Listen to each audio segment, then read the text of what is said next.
Writers are always borrowing things.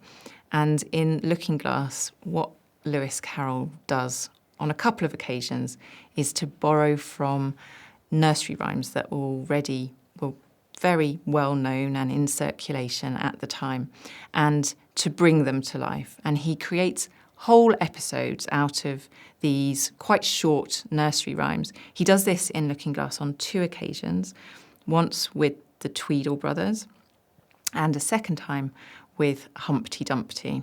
Humpty Dumpty has to be one of my favourite characters, I think, in the Alice books. He's a very snappy dresser, a bit like the White Rabbit in Alice's Adventures in Wonderland. He's really quite proud of his tie, or cravat as he refers to it. Humpty is yet another of the really quite unpleasant characters that Alice meets in the course of her adventures. He's incredibly rude to her. Nothing new there. She's kind of used to this by now. Most of the characters that she meets are quite unpleasant to her, and he's no exception. He's rude to her, but he's also incredibly quick to take offence. So even when she says the most seemingly innocent things, he still gets really upset about it. He thinks he's pretty special, so special, in fact, that he thinks that he will somehow escape his destiny. And his destiny, as we all know, is that he's going to fall off of that wall.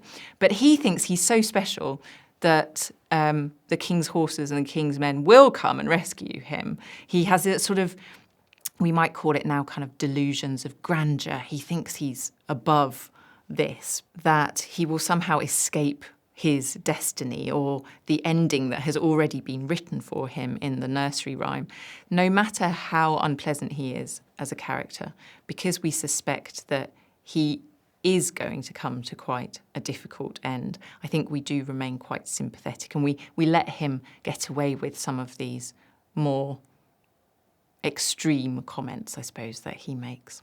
One of the things that endears me to Humpty is that he's not very good at maths.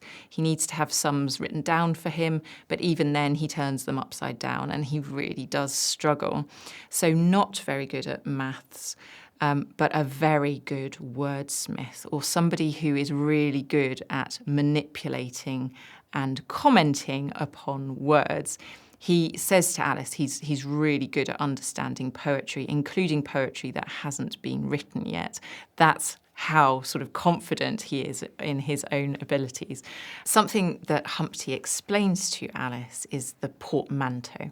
The portmanteau is a word where 2 other words have been squashed together to produce a new word, a word like mimsy, which is the combination of miserable and flimsy. So we fuse those 2, we join those 2 words together to produce a new word, mimsy. So we have these words still today. So something like breakfast and lunch comes together in something that you might have had, which is brunch. Humpty is the kind of person who is really alive to all of these wonderful things that you can do with words. Humpty is also a character who makes poor Humpty probably the biggest noise that is ever encountered by Alice in either of these books, and that happens when he meets his fate and falls off the wall, and he produces this great crash which sounds across the forest.